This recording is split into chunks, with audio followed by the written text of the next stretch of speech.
Pilipinas, updated ka na ba?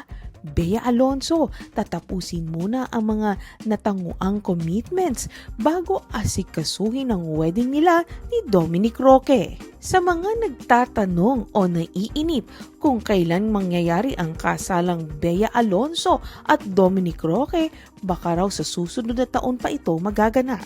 Iyan ang sinabi ng veteran showbiz writer, host and insider na si Manay Christopher Min sa kanyang radyo and online show na Christopher Minute ngayong araw.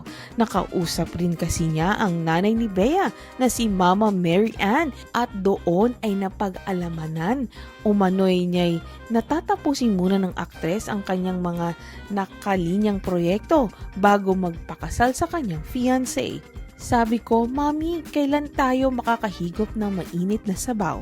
Ganyan ang probinsya, di ba? Tanong raw ni